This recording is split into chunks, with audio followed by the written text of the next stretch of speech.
Hello and welcome back to Down the Track. We are live in Dubai. Just came back from the stadium. It was India versus Pakistan. Another cliffhanger of a game. Went till the last over, and congratulations to Pakistan for winning by 5 wickets. It was a really good game of cricket, and that partnership between Rizwan and Nawaz really, set up the game for Pakistan. After that, India did fight back, but that again, that Ashdeep drop catch shifted the momentum back to Pakistan, and it was Asif Ali who provided the finishing touches along with Khushdil, and they managed to win the game with the ball to spare. So congratulations to them. They have the 2 points now, so the points don't carry over. So it's Pakistan and Sri Lanka on top of the Super Fours group with India and Afghanistan both on 0 points, and this will give Pakistan a lot of confidence. I felt that they bowled well as well. Like it was, 180 was a big score, but at the same time it could have been 200. But they kept picking wickets and kept putting pressure on India, and that's where they allowed themselves to chase under 200. And from India's point of view, sloppy fielding, sloppy bowling, they could have defended the score. It was a very good score actually, but they just didn't bowl the right lines and lengths. Hardik Pandya was poor today. Bhuvneshwar as well lost his rhythm, and also the spinners. You saw Chahal bowling that odd full toss. Fielding as well, drop catches. Not just Arshdeep, the ground fielding as well was poor. But overall, yeah, I think a lot of things to improve from India side of things. Even if you look at their batting, apart from Virat Kohli, nobody gave him that support. Like I think Rohit Sharma batted really well. 28 of 16 was looking good, but you needed someone to get to 40, like exactly what Nawaz did. He stood there and he attacked until he got to 40. Whereas Virat Kohli didn't get that partner. You see. Rahul 28, Rohit 28. Then Surya Kumar came in 13, Pant 14, Hardik Pandya 0. So no one gave him that support that was required to take the score to 200, and that's why that was the difference. Because if you look at Kohli and Rizwan's strike rates, you compare them, they're both very similar. So Kohli's innings was very important for India, but he just didn't get that required support. I think where India lost the game was in the field, the way they fielded, the way they bowled, and the way Pakistan batted as well. That was the game changer. We saw Jadeja come at number 4 and win India that game along with Hardik Pandya in the first match, and now it was Nawaz along with Rizwan. Some beautiful shots. He was striking the ball really well. Whenever a boundary was required, he hit it, and he looked in fluent touch as soon as he came onto the crease. And I think he took Rohit Sharma and the Indian team by surprise. They didn't realize that he'll play with such fluency. Of course, he was there with a certain agenda to attack, but at the same time, the fluency which he was playing, and he played the spinners comfortably. He also played the fast bowlers comfortably. He looked, in touch. And Rizwan also, you have to commend his character. He was having cramps since the last game. He got injured while keeping as well, but he's a warrior. He batted really well. He made sure that he saw Pakistan through, and you have to give him credit for that. I think it was a magnificent performance from Mohammad Rizwan, and Nawaz as well. That was the game-changing partnership. If you look at after they got out, India got back into the game. Then there was that controversial DRS where it looked like in the stadium there was a slight spike, but I don't think that was big enough to overturn the decision. Again, I'll have to watch it on the highlights and see it more closely. In the stadium, there looked like there was a small spike, but maybe it wasn't enough to overturn it. For me, it was a 50-50 call. But then the very next ball, that was the game-changing moment. He skied it, did Asif Ali. It was a sitter for Rajdeep, and he dropped it.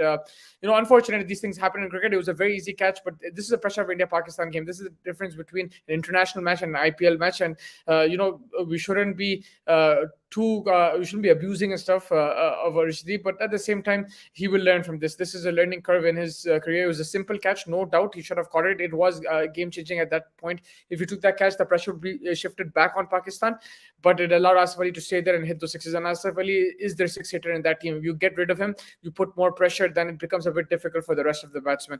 And that was another turning point, I think, in the game. That was the main in that crucial stage and the 10th stage. But you can't really be too critical or bashing towards Arshdeep. Of course, It was a simple catch. He should have caught it, but apart from that, he will learn. This is the pressure of an India-Pakistan game. It was tense. You could cut the tension with a knife in the stadium, and the emotions going through back and forth between the fans was outstanding to watch and witness. And this is what you want in a game like this. You don't want those one-sided 10-wicket victories for either team. You want it to go to the last over, and it's happened twice now. And hopefully it can be another third time in the final. But India will have a lot of work to do to get to that final. Pakistan have won a game.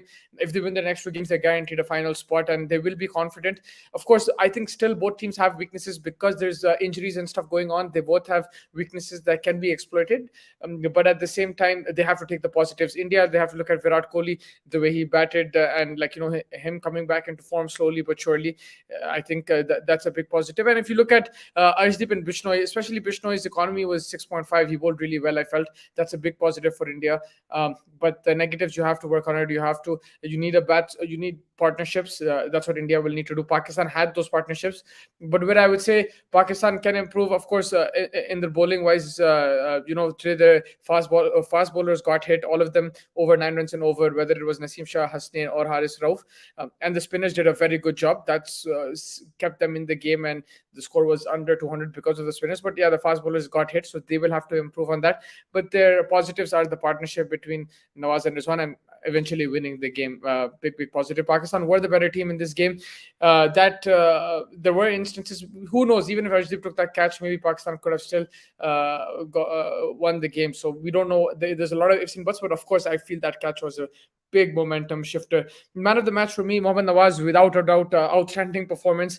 Even if you look at his bowling, 4 overs, 25 runs, one wicket, economy of 6.25. He had the best economy from Pakistan's bowlers, and then he had the one of the best strike rates as well. So you have to applaud him for that outstanding performance, and it's really good to see him shine. There was a lot of criticism that why did you drop Imad Wasim? Why isn't he there? Of course, they had different reasons for Imad Wasim. It wasn't purely cricketing reasons. That's why they were criticized more, the selectors.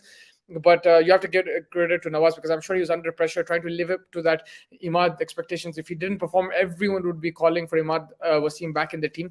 But he showed today that he's a match winner for Pakistan with bat and ball, and it's good that Pakistan do have these options, bowlers who can bat, and they've always had all-rounders in their history. And now Nawaz and Shadab also are continuing that legacy. So credit to them for that. So yeah, for me, Nawaz is the man of the match. Turning point, you could say, was Arshdeep's catch.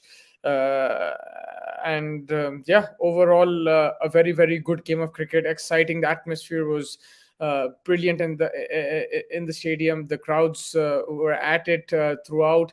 The line started at 1:32 p.m. Dubai time, and the game started at 6, so 4 or 5 hours ahead. Everyone was waiting for the game, and they got treated to a thriller. Of course, one set of fans is going to go happy, one set of fans is going to go sad, but you enjoy when the game is close. Whether the quality goes up and down, there's misfields, this and that, but when that happens, it makes the game closer, and that's what the crowd wants, and that's exactly what we got in Dubai. Let's see if we get another India-Pakistan game in the final. But I think that pretty much wraps it up. Thank you so much for joining me. Make sure you like and subscribe to the channel, and we'll get you the latest from Dubai in the Asia Cup. The next game is on Tuesday between India and Sri Lanka. Tomorrow's a rest day, and then you have the Pakistan-Afghanistan game as well to come, and Pakistan-Sri Lanka. So it's still a few games to go until that final on Sunday.